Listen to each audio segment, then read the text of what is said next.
Welcome to Stellar Newsio. Your news YouTube News Hub. Stellar News PH, your YouTube news channel. Subscribe now. Dito sa Stellar Network ay siguradong updated ka sa showbiz news at iba pa. Kaya kung first time mo dito ay mag-subscribe ka na. Si Rose Martan, kilalang social media influencer, businesswoman, at founder ng isang matagumpay na beauty brand, ay opisyal nang naghain ng kanyang kandidatura bilang konsehal ng Maynila. Ang balitang ito ay ikinagulat ng marami, lalo na ang kanyang mga tagahanga at supporters, dahil mas kilala siya bilang isang negosyante at influencer, ngunit ngayon ay pinasok na rin niya ang mundo ng politika. Sa isang formal na press release at sa kanyang mga social media platforms, ibinahagi ni Rosmar ang kanyang mga dahilan sa pagtakbo bilang konsehal. Ayon sa kanya, ang desisyon na ito ay hindi basta-basta, ngunit isang hakbang upang makatulong sa mga tao, lalo na sa mga kapwa niyang Manileño. Nabanggit niya ang kanyang malalim na pagmamahal sa lungsod ng Maynila, kung saan siya lumaki at nagsimula ng kanyang negosyo.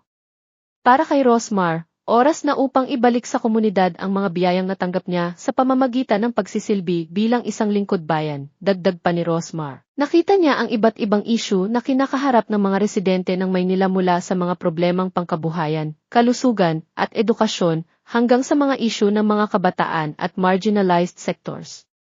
Bilang isang matagumpay na negosyante, naniniwala siyang may kakayahan siyang magpatupad ng mga makabagong proyekto na tututok sa mga aspetong ito. Isa sa mga binigyang diin ni Rosmar ay ang kanyang plano na lumikha ng mas maraming oportunidad para sa kabuhayan ng mga tao, partikular na sa larangan ng entrepreneurship. Naniniwala siya na sa kanyang karanasan bilang businesswoman, kaya niyang bigyan ng inspirasyon at suporta ang mga kapwa Manileño na gustong magtayo ng kanilang sariling negosyo. Isa rin sa mga plataporma niya ay ang pagpapabuti ng mga serbisyong pangkalusugan sa lungsod. Ayon kay Rosmar, marami siyang natutunan sa pagpapalago ng kanyang wellness business at gusto niyang isama ang mga ito sa mga programang pangkalusugan ng lokal na pamahalaan. Bukod pa rito, nais din niyang palakasin ang suporta para sa mga kabataan sa larangan ng edukasyon at teknolohiya dahil naniniwala siyang ang susunod na henerasyon ang magiging susi sa mas progresibong Maynila. Bagamat ito ang unang pagkakataon na susubok siya sa mundo ng politika, hindi nag-aalangan si Rosmar na gamitin ang kanyang impluwensya at kakayahan para sa pagbabago.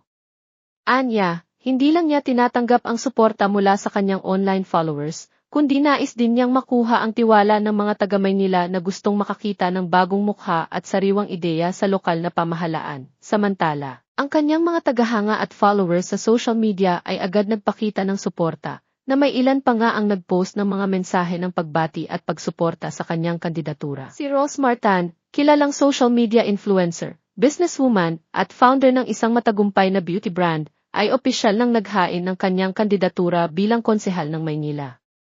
Ang balitang ito ay ikinagulat ng marami, lalo na ang kanyang mga tagahanga at supporters, dahil mas kilala siya bilang isang negosyante at influencer, ngunit ngayon ay pinasok na rin niya ang mundo ng politika. Sa isang formal na press release at sa kanyang mga social media platforms, ibinahagi ni Rosmar ang kanyang mga dahilan sa pagtakbo bilang konsehal. Ayon sa kanya, ang desisyon na ito ay hindi basta-basta, ngunit isang hakbang upang makatulong sa mga tao, lalo na sa mga kapwa niyang Manileño. Nabanggit niya ang kanyang malalim na pagmamahal sa lungsod ng Maynila, kung saan siya lumaki at nagsimula ng kanyang negosyo. Para kay Rosmar, oras na upang ibalik sa komunidad ang mga biyayang natanggap niya sa pamamagitan ng pagsisilbi bilang isang lingkod bayan, dagdag pa ni Rosmar. Nakita niya ang iba't ibang issue na kinakaharap ng mga residente ng Maynila mula sa mga problemang pangkabuhayan, kalusugan, at edukasyon, hanggang sa mga issue ng mga kabataan at marginalized sectors. Bilang isang matagumpay na negosyante, naniniwala siyang may kakayahan siyang magpatupad ng mga makabagong proyekto na tututok sa mga aspetong ito. Isa sa mga binigyang diin ni Rosmar ay ang kanyang plano na lumikha ng mas maraming oportunidad para sa kabuhayan ng mga tao, partikular na sa larangan ng entrepreneurship. Naniniwala siya na sa kanyang karanasan bilang businesswoman, kaya niyang bigyan ng inspirasyon at suporta ang mga kapwa Manileño na gustong magtayo ng kanilang sariling negosyo. Isa rin sa mga plataporma niya ay ang pagpapabuti ng mga serbisyong pangkalusugan sa lungsod.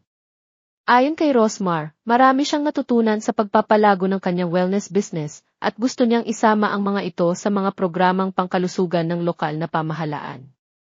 Bukod pa rito, nais din niyang palakasin ang suporta para sa mga kabataan sa larangan ng edukasyon at teknolohiya, dahil naniniwala siyang ang susunod na henerasyon ang magiging susi sa mas progresibong Maynila.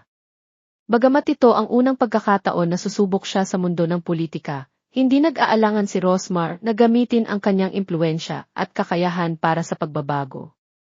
Anya, hindi lang niya tinatanggap ang suporta mula sa kanyang online followers, kundi nais din niyang makuha ang tiwala ng mga taga-Maynila na gustong makakita ng bagong mukha at sariwang ideya sa lokal na pamahalaan. Samantala, ang kanyang mga tagahanga at followers sa social media ay agad nagpakita ng suporta, na may ilan pa nga ang nag-post ng mga mensahe ng pagbati at pagsuporta sa kanyang kandidatura. Ano ang masasabi niyo sa issue natin today?